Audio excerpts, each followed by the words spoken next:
Want to launch an online course? Do these things first. Actually, maybe like our video and subscribe to this channel first so that you get more videos like this from us, and let us know that you enjoyed this video and our other videos.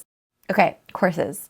If launching an online course is in your list of goals for this year or in the future, this video is for you. I chat with a lot of business owners about what they need to launch an online course, and undoubtedly the same few questions come up over and over again. So I thought it might be helpful to record this episode about exactly what you need to get started doing an online course. We also recently launched a new online course of our own, and we're getting ready to open doors to that again in a few weeks. And so I've learned a lot from that, and I'm going to break down what we did to help prep for the sale, to actually run the sale, and do the whole open cart, close cart system. All right, so the first thing that you need if you want to launch an online course is a mailing list. And this is a step that you really can't skip. One of the biggest reasons that we see online courses go live with lackluster sales is because they launched without an email list. I don't know anybody who's doing 5, 6, 7-figure course launches without an email list or access to someone else's email list. So when I say somebody else's email list, I mean doing a launch where you have affiliates who are promoting for you. That's another way to access an email list. If you're considering doing any kind of online digital offer in the future, I know that's really broad, I would consider creating some sort of free piece of content called a lead magnet that you can offer people on your website, on social media, and Facebook ads in exchange for an email address. This is hands down the best way to build your mailing list. And if the only way that you're trying to gather subscribers is by having a join my list button on your website, you're probably not going to have a very effective list. We actually have one of those in the footer of our website just to have it there in case anybody wants to get on our list. And the percentage of people joining is like nothing, because nobody wants more emails. Nobody wants more noise in their lives. You really have to give someone an enticing reason to sign up for your list, and you have to keep them on it by sending them engaging content. Ideally, whatever piece of content you're giving someone, whether that's a PDF guide, a mini book, a digital mini course, or a series of emails that someone subscribes to and gets like over a week-long span, it should be related to the offer that you're eventually going to sell them. So, for example, if you want to sell an online course teaching parents how to get their babies to sleep through the night, you probably wouldn't want to give away something like Canva graphics, because while that might get a lot of leads, they're not necessarily qualified leads for people who actually need help getting their kids to sleep through the night. You would probably want to create some sort of free content around sleep schedules, or setting up the perfect nursery, or your top 5 must-have registry baby items, because that is the kind of content that is going to help bring in the right buyer for your online course. I'm also really loving using the BDOW pop-up tool on our website. And so right now we're alternating between pop-ups with a special custom coupon code that users get when they subscribe to our mailing list, and a lead magnet offer. So a pop-up for one of our free guides in exchange for an email address. I kind of hesitated on doing these pop-ups for a while because I feel like they can be annoying. I didn't have a great way to target users so that they wouldn't see these repeatedly, but BDOW really lets you do some intricate targeting, and it really makes sure that people aren't seeing it too many times. You can target them coming from specific websites, like through a Facebook ad.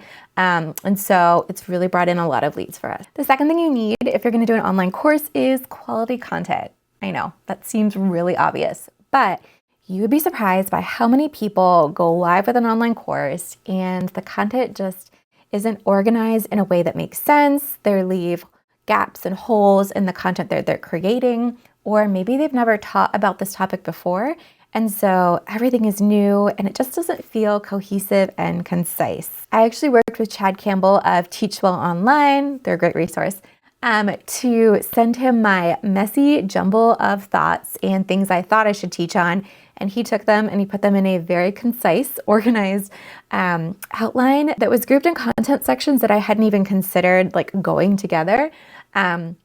And he helped me organize my outline in a way that really made sense. And it was really easy for me to then take what he had outlined based on my thoughts and record the modules and put all of the content together. You also want to make sure that you are giving people action steps for each lesson. So if somebody is teaching their child to sleep through the night, What is the practical step that they are taking, that they're learning from this lesson and implementing? And I also think that it can be helpful to put together worksheets and checklists and all the supplemental resources to really help different kinds of learners have success with your content. Think through what kind of content is going to be the best for your specific situation.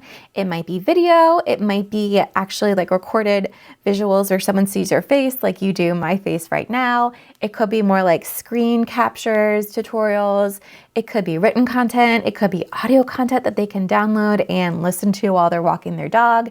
So there are all different ways that people learn, and I think it's best to provide as many of those avenues as possible to meet different learners in the way that they learn best. Something that I think it can be really helpful for people to do is to go through an online course like Amy Porterfield's Digital Course Academy.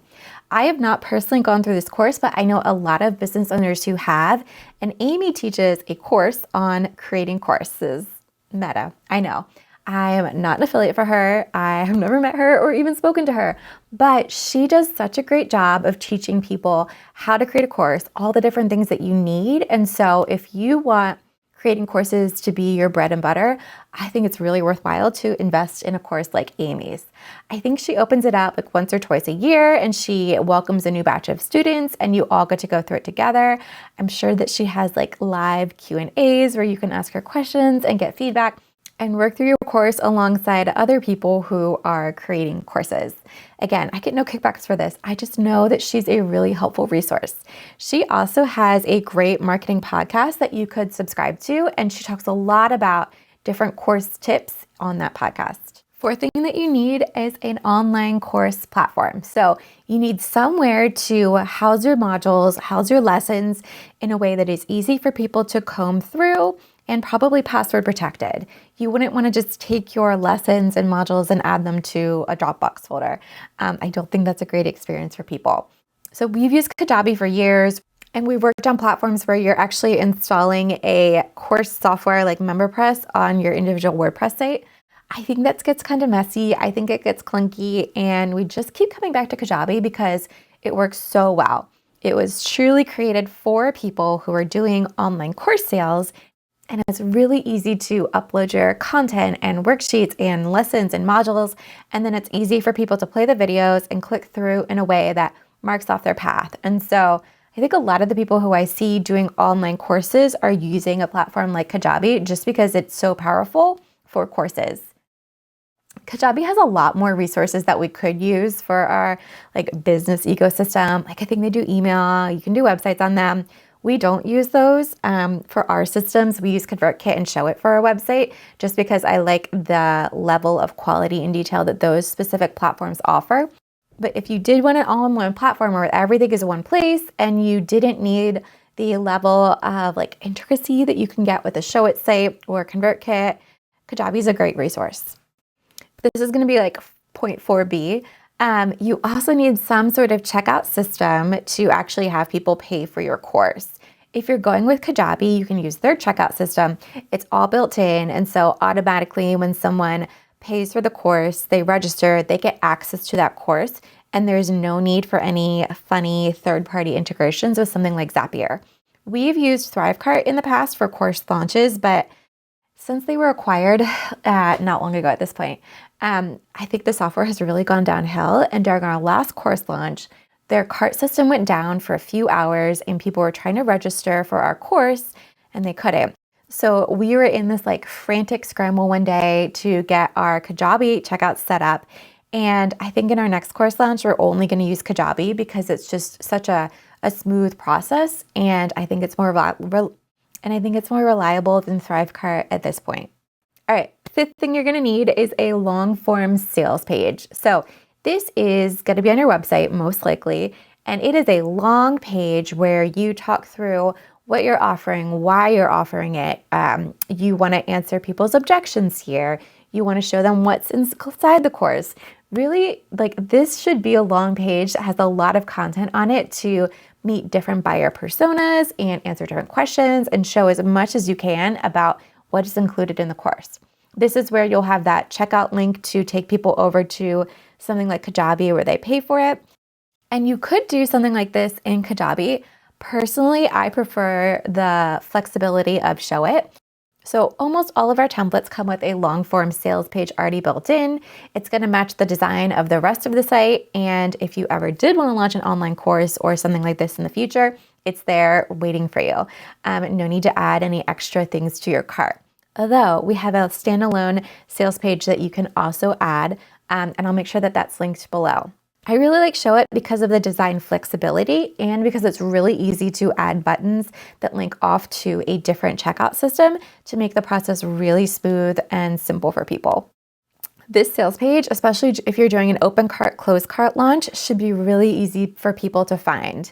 When we're doing an open cart launch, we often have like a call out at the top of our header on every single page, linking people to that sales page so that it's really easy for people to find. You don't want people to search around for this course, especially if it's only open for a certain period of time. If you have a course that is open like continually, often called an evergreen course, you would probably want to link that somewhere in your top level navigation of your website just to make sure that people know it's there and that they don't have to go hunting for it. All right, point 6, the right copy.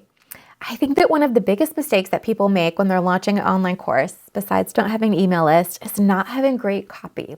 Because I think that you can have the most beautiful sales page in the world, an amazing course, but if you can't actually sell that course on that sales page, you're probably not going to have an effective course launch. So I really love Ashlyn Carter's resources. We have recently gone through her Copywriting for Creatives course, and I know that she sells a lot of standalone products in her shop that help you figure out exactly what copy to write for your sales page and exactly what to say in this series of emails that you're probably going to be sending your list for your course launch. You can have the best course and the most beautifully designed page in the world, but if you can't actually pitch what you're offering on your sales page, you're probably going to have lackluster sales. That's actually one of the reasons why I love Ashlyn Carter so much. She has these resources that teach you how to write the copy for yourself. So she has a product that goes through the long form sales page and exactly what to address in your objections and how you overcome them, where to add social proof, how to pitch your product, and so forth. So we recently went through her Copywriting for Creatives course, and I think that this page that she has is really helpful. She also has another product that you can grab, and that's going to teach you exactly what to write in your email sequences that you're hopefully sending your mailing list as you prep for launch, as you launch, and as you close the cart for your launch. So if you've never written copy before, or you have previously launched an online course that had not so great sales, I think that her resources are going to be a game changer for you. I think I'm on point 7, which is webinar software. So statistically, people who launch their course with a free class, like a free hour-long class, also known as a webinar, have really high conversion rates. And I think that's because they're demonstrating their expertise in that class. They have people who are actually there and they're engaging with them. It generates just a lot of excitement around the content, around you as a teacher, and it gives people a feeling of signing up for something together and going through the course together. Because a lot of times when people are doing these webinars, they'll call out everybody who is joining the class and attending live. And I think that as an attendee, it makes you feel like you're making the right decision by investing in this online course, especially if you have learned something from the person teaching the course.